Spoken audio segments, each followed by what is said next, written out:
kami dari mahasiswa Politeknik Statistika STIS akan menjelaskan tentang pemrograman A. Yang pertama berkaitan dengan struktur kontrol.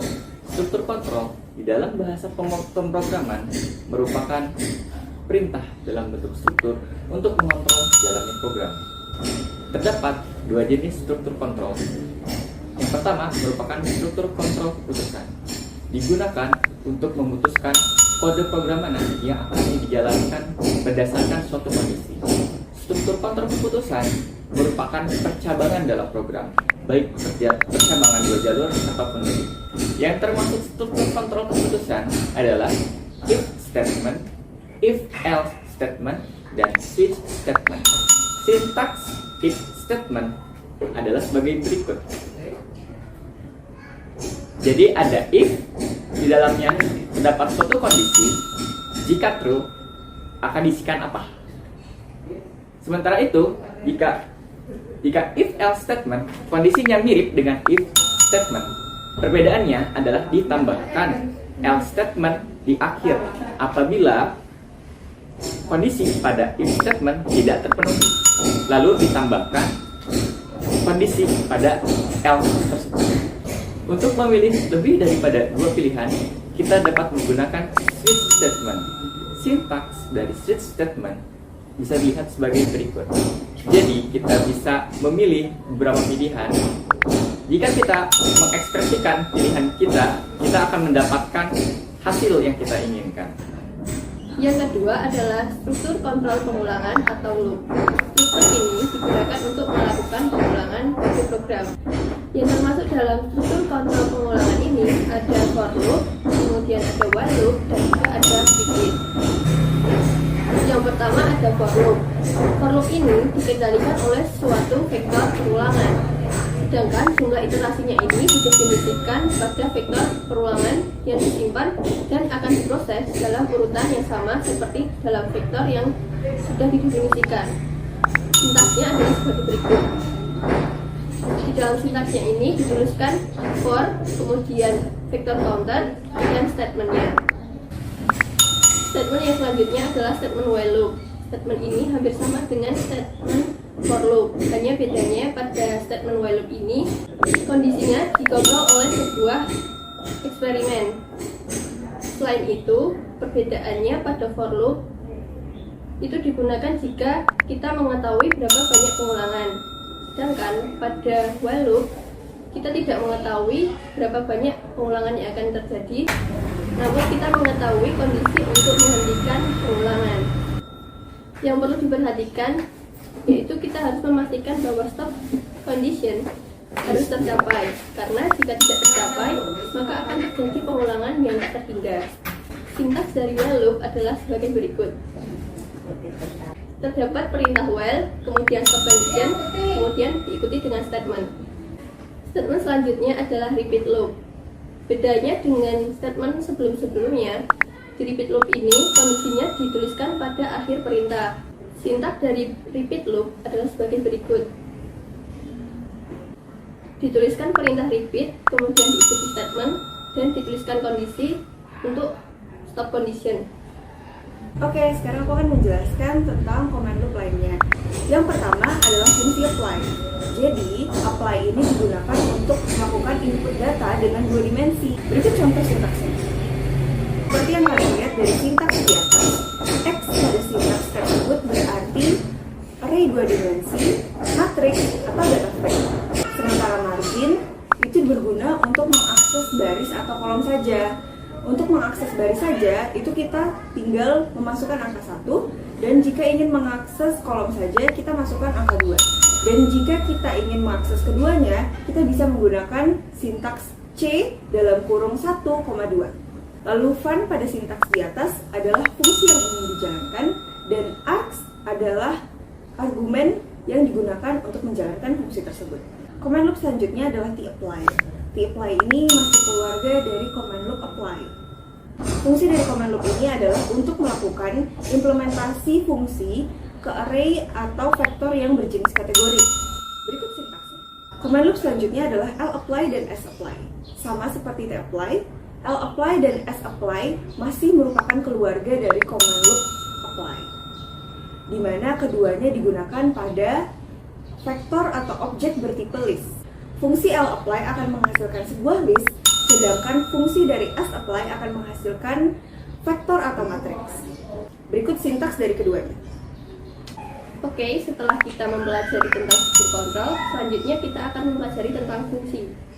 Sebelumnya, apa sih itu fungsi? Jadi, fungsi merupakan pernyataan-pernyataan yang tersusun bersama untuk mengerjakan suatu tugas tertentu. Sebuah fungsi di dalam R didefinisikan sebagai berikut. Di dalam fungsi ini terdapat dua jenis fungsi. Yang pertama ada built-in function dan yang kedua ada user-defined function. Built-in function merupakan fungsi yang dapat kita panggil langsung tanpa harus mendefinisikan fungsinya terlebih dahulu. Contohnya ada fungsi mean untuk mencari nilai rata-rata, kemudian ada fungsi sum untuk mencari jumlah, ada fungsi min untuk mencari nilai terkecil, dan ada fungsi max untuk mencari nilai terbesar. Untuk fungsi user-defined, ini merupakan fungsi yang didefinisikan sendiri oleh user untuk memenuhi suatu tugas tertentu sesuai kebutuhan user. Contohnya, fungsi untuk mencari luas suatu bangun datar dan fungsi untuk mencari kolom suatu bangun ruang. Nah, gimana caranya untuk membuat fungsi baru? Kalian bisa ikutin sintaks seperti ini. Untuk lebih jelasnya, yuk kita praktikum bareng-bareng. Oke, mari kita mulai praktikumnya. Pertama-tama, kita panggil dulu data kita, yaitu kita bikin data nilai. Kita peroleh nilai datanya itu dari sini. Sebelumnya, sudah dibikin dalam format CSV atau Excel. Kemudian kita panggil. Nilainya sama dengan yang di Excel tadi. Kemudian kita bikin fungsi, yaitu fungsi rata-rata. Kita kasih nama fungsinya itu mean data. Kemudian kita tulis function. Kita isi parameternya X. Kemudian ekspresinya total sama dengan 0. Selanjutnya kita gunakan struktur kontrol pengulangan, yaitu for i sama dengan 1 sampai panjang dari nilai X, atau kita bisa sebut N. Kemudian statementnya total sama dengan total yang tadi nilainya 0 ditambah dengan nilai dari parameter X indeks ke I hingga ke N nanti. Kemudian setelah dilakukan pengulangan, dipanggil mean data sama dengan total dibagi dengan length X atau N. Nah, ini nanti sudah bisa digunakan fungsinya. Kita tinggal memanggil mean data. Selanjutnya kita akan membuat fungsi untuk meng-assign status nilai. Jadi fungsi ini kita akan namakan status nilai dengan parameter min data yang udah dibuat tadi. Jadi fungsi ini akan menghasilkan kategori baik, cukup, atau kurang. Nah, jika datanya itu lebih dari 80, maka akan menampilkan status baik. Jika datanya lebih dari sama dengan 65 dan kurang dari sama dengan 80, akan menghasilkan status cukup. Dan jika datanya itu kurang dari 65, akan menghasilkan status kurang. Dan nge-return statusnya tadi itu. Kita coba run. Nah, setelah ini fungsinya bisa digunakan. Baik, selanjutnya aku akan menjelaskan gimana caranya menghitung min pada keempat mata kuliah. Jadi kita menggunakan function apply di kolom. Nah, jadi di sini kita ngelihat ada fungsi apply dalam kurung nilai 2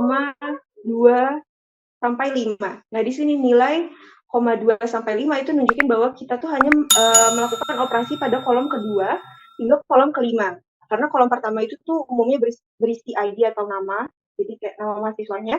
Nah, terus argumen kedua itu kita pakai untuk menunjukkan bahwa operasi yang kita lakukan itu kita lakukan hanya untuk kolom saja. Dan argumen ketiga, min underscore data itu merupakan fungsi yang digunakan untuk melakukan operasi pada setiap kolom. Coba kita run. Nah, di sini udah berhasil sampai muncul nilai dari keempat mata kuliah. Ini nilai rata-rata dari seluruh mahasiswa di keempat mata kuliah. Terus yang selanjutnya kita akan menghitung min setiap mahasiswa. Jadi kita menggunakan function apply pada baris. Nah, di sini kita lihat ada nilai dolar nilai underscore rata. Ini tuh kita gunakan untuk membuat variabel baru yang bernama nilai underscore rata. Nah, di sini functionnya juga sama, bedanya hanya pada angka 1. Jadi, seperti yang aku jelaskan di video sebelumnya, angka 1 itu digunakan untuk memanggil baris, dan angka 2 itu digunakan untuk memanggil kolom. Jadi, penggunaannya berbeda untuk baris dan kolom. Coba kita run.